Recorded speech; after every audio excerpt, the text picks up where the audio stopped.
Bismillahirrahmanirrahim. Assalamualaikum warahmatullahi wabarakatuh. Selamat pagi guys, semoga kalian senantiasa dalam keadaan sehat dan tetap bersemangat ya guys ya.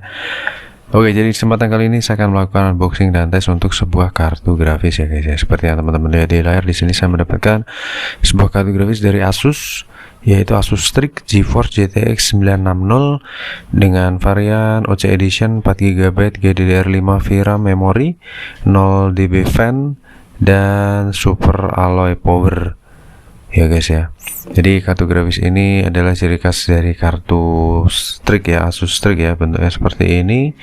Dia memiliki teknologi DirectCu 2 ya. Jadi DirectCu 2 ini memiliki 30% pendinginan yang lebih bagus dan silent ya guys ya.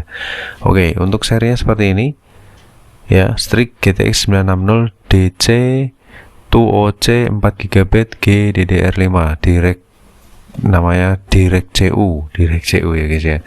Oke, kalau kita lihat box bagian belakangnya seperti ini ya.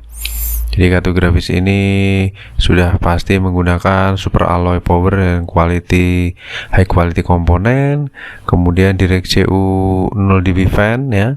Jadi kipasnya akan berputar saat memerlukan pendinginan aja, yaitu terutama saat menyentuh 60, kalau nggak salah 60 derajat Celcius baru dia akan muter. Kemudian di sini ada GPU Tweak ya, dia support untuk GPU Tweak seperti ini untuk ya aplikasi-aplikasi pihak ketiganya. Ini untuk spesifikasinya seperti ini untuk kartu grafisnya, mantul jiwa. Oke, kita langsung lihat aja ke unitnya guys ya. Ini untuk box bagian luarnya seperti ini. Dan box bagian dalamnya ada lagi, jadi packingnya benar-benar double power ya, lebih mantap ya. Pertama kali kita buka di sini akan kita lihat terlebih dahulu untuk aksesoris kelengkapannya. Di sini masih tersedia stikernya ya, stikernya Strix Owl ya, berhantu. Kemudian ada speed setup ya, khas dari Asus, dan juga ada foam ya, foam. Di sini ada static bag aja. Oke, kita taruh di sini. Untuk box bagian dalamnya kita keluarkan kartu grafisnya ya. Jadi ini kartu grafis dari kolektor nih guys. Kita buka aja portnya dulu ya, port dari PCI Express-nya dan juga port dari display. Ini kebetulan hanya ada 2 port aja yang tersedia, tutup portnya, tapi tidak masalah. Unitnya ini benar-benar perfectly, sangat terawat like new banget guys, mulus banget guys. Jadi kebetulan PC dari user ini sebelumnya itu emang sudah jarang dipakai, dan jadi kartu grafis dan keseluruhan PC nya itu dirilis ya guys ya. Ini untuk kipasnya ini dual fan, khas dari Asus Strix, auto fan control. Dia akan berputar saat di 60 derajat Celcius kurang lebih ya guys ya, dan akan idle di 40 derajat Celcius kurang lebih average, dengan baut-baut berwarna chrome dan heatsink juga berwarna chrome, mulus, kinclong, bersih. Kemudian untuk PCI Express 3.0 ya, untuk display ya, ini ya 3.0 16 kali 3.0. Ada logo Asus di sini, khas pokoknya persis banget dengan Asus Strix lainnya ya. Ini untuk bagian heatsinknya, solid kapasitor dan high quality komponen semua tampil, dan ada logo Strix di sini serta membutuhkan 6 pin port tambahan ya. Untuk seri GTX 960 6 pin port tambahan tuh antara 90 mungkin TDP-nya sampai 100 watt. Kemudian ini untuk exhaust-nya, bagian pembuangan di bagian bawah. Dan kita lihat di display ya, displaynya di sini ada banyak ya guys. Pertama ada display portnya ada 3, HDMI portnya ada 1, dan DVI nya ada 1. Jadi benar-benar banyak banget displaynya. Oke, di bagian belakang untuk kartu grafis ini juga dilengkapi dengan backplate ya. Backplate-nya ini bukan backplate yang berupa fiber, tapi benar-benar dari logam. Untuk seri dan serial number dan serinya sama dengan box ya, sudah saya pastikan sama.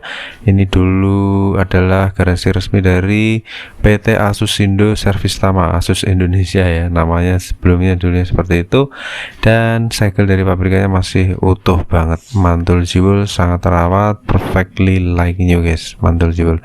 Sebelumnya sudah saya tes menggunakan Verstrak, dan kali ini kita akan tes ulang ya guys ya, dengan video yang lebih runut. Kita akan menuju ke PC.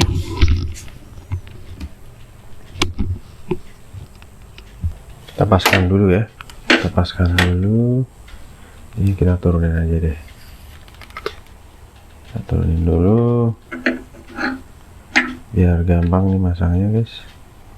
Kita fokus ke visinya ya, untuk kameranya. Oke, kita taruh di port PCI Express seperti biasanya.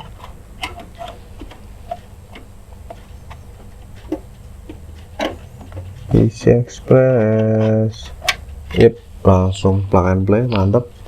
Tinggal tekan aja, plug, udah kunci. Kita amankan dengan single baut aja, aman guys. Oke. Terus juga tidak lupa pula kita membutuhkan PCI Express 16 kali ya, ini zoomnya random. Oke, bukan 16 kali, 6 kali, 6 pin port tambahan maksudnya. Kita pasang 6 pin portnya, udah ya, udah terkoneksi dengan baik. Kemudian kita pasang port HDMI. Kita nyalakan PSU nya dulu, sip, dan kita nyalakan PC-nya. Sebelumnya saya supply dengan PSU Coger CMX 700W 80 plus bronze ya guys ya, untuk mensuplai kartu grafis ini. Kita nyalakan, bismillahirrahmanirrahim. Oke, terus berputar langsung idle ya. Untuk seri kipas dari Asus ini benar-benar 0 dB banget ya. Display sudah tampil, kita menuju ke display.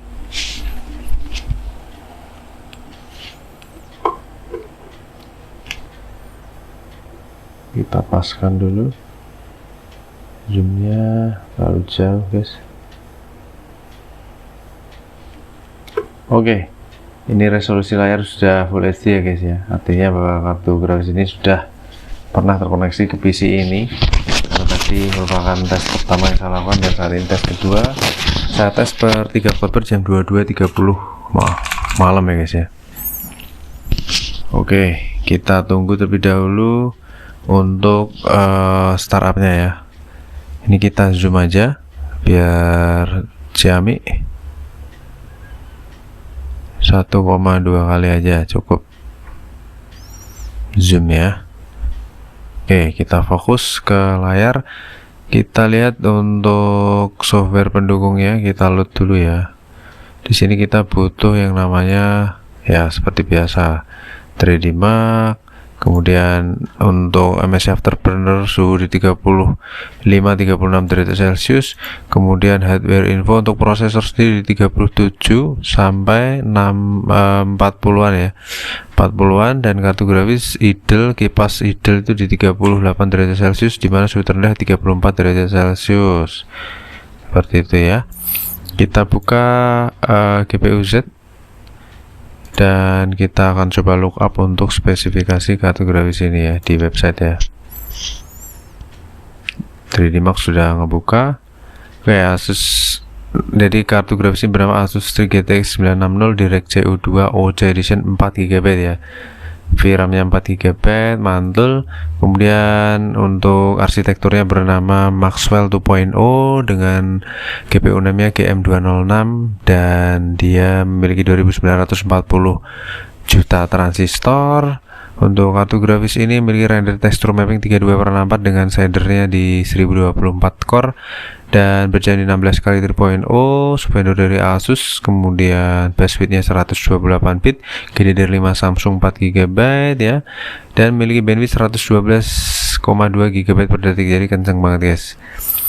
Kemudian sudah bisa mendeteksi driver terbaru tentunya di Windows 10 64 bit DCH dan WHGL. Kemudian untuk base clocknya di 1228, memory clocknya di 1753, dengan boost clocknya dia lumayan ya di 1291 MHz.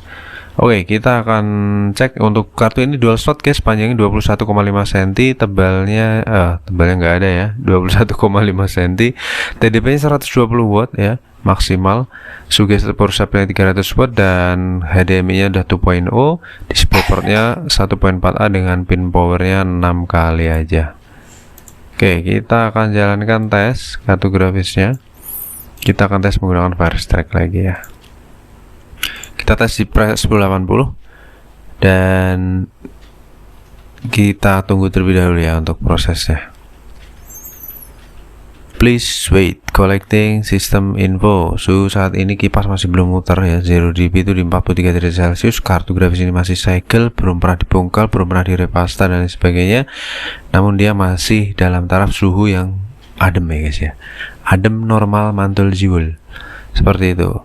Firestore graphic test 1. Firestore graphic test 1. Dan sebagai disclaimer di sini saya menggunakan casing full ya. Bukan open case, tapi set panelnya saya buka. Jadi setidaknya ini masih bisa mengakomodir bench test yang di luar sana yang rata-rata menggunakan case ya.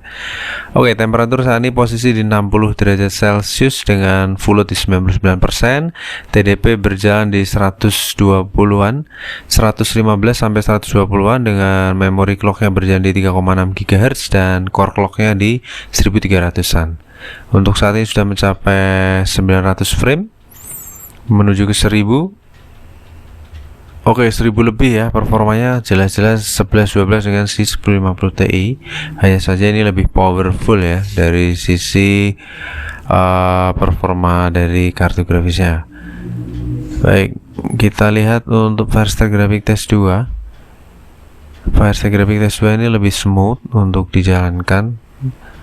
Start di angka 58 derajat Celcius dengan TDP di 112 sampai 117an watt. Kemudian RPM kipas berputar di 39%, full load dengan RPM nya itu di 1100an ya, 1100an RPM. Baik fan 1 fan 2 itu average sama. Kemudian untuk FPS nya average di 37 FPS dengan real FPS nya posisi ya fluktuatif ya, saat ini berada di 30 FPS dengan maksimal 111 FPS. Oke, berjalan dengan mulus lancar ya guys ya. Untuk menjalankan Firestore saat ini grafik test 2, suhu di 66 derajat Celcius, full load. Oke, jadi suhu tertinggi adalah di 66,4 derajat Celcius ya untuk menjalankan grafik test 1 sampai dengan grafik test 2. Dan untuk saat ini menggunakan internal grafik prosesor ya, yang berada di prosesor itu sendiri. Jadi kartu grafis akan cenderung idle di 4% sampai 6%. Temperatur sudah berangsur turun di 49 derajat Celcius ya. TDP untuk idle nya di 13 watt ya guys, 12 sampai 13 watt. Jadi super duper hemat daya.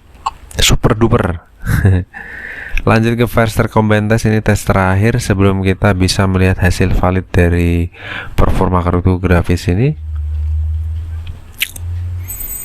Oke, suhu sudah 47 derajat Celcius, saat ini akan diboost lagi untuk naik untuk menjalankan combine test yang durasinya juga nggak begitu lama, tapi dia akan menentukan validitas dari tes benchmark kali ini ya. Oke, 59 derajat Celcius di average 17 fps, saat ini sudah achieve di 12 fps, 13 fps, 13 fps ya, average 16 fps, dan untuk suhu di 62 derajat Celcius pada tes terakhir. Jadi kartu grafis ini bisa dikatakan super duper adem ya guys ya. Kita akan lihat skornya. Oke, jadi grafik skornya di angka 7900, basic skornya di 6400an, combine skornya di 2600 sekian, dengan Firestore skornya di 6429, average skornya di 6561. Oke, coba saya tunjukkan untuk Firestore yang saya lakukan pertama tadi ya, sebelum Firestore yang kedua ini. Skornya di angka 6539 ya, predikatnya good guys, bagus. Seperti itu. Karena kita jeda beberapa menit langsung lanjut tes kedua, dan di sini kita bisa lihat untuk kestabilan kartu grafis ini di tes pertama dan tes kedua ya hampir sama. Kemudian untuk tes pertama achieve di suhu 64, sekian derajat Celcius, dan tes kedua di 66,3 sekian derajat Celcius, 38 ya, jadi dibulatkan di 66,4. Jadi untuk overall performa kartu grafis ini dia berjalan di clock, efektif clocknya itu di 1300an, kemudian memory clocknya di 1752, kemudian untuk suhu terendah di 34 untuk tes kedua, saat ini idle di 45 derajat Celcius, dan full loadnya hanya di 66,4 derajat Celcius ya guys ya. Untuk GPU fan sendiri saat idle berjalan di 600an RPM, full loadnya di 1400an. Untuk TDP idle di 12 watt, current minimal dan idealnya itu di 12-13 watt dan full loadnya di 122 watt ya guys ya, dengan voltase yang stabil di 0,8an, full loadnya di 1,2 volt ya GPU core voltage-nya. Oke, untuk overall performanya kartu grafis ini berjalan dengan lancar, mulus, jos, gandos ya guys. Untuk gaming, streaming, untuk editing dan lain sebagainya pastinya sangat-sangat playable. Dan oke, kita akan lanjut tes kartu grafis berikutnya. Jangan lupa subscribe, comment, like, everything. See you on the next video. Terima kasih atas atensinya. Wassalamualaikum warahmatullahi wabarakatuh. Bye bye.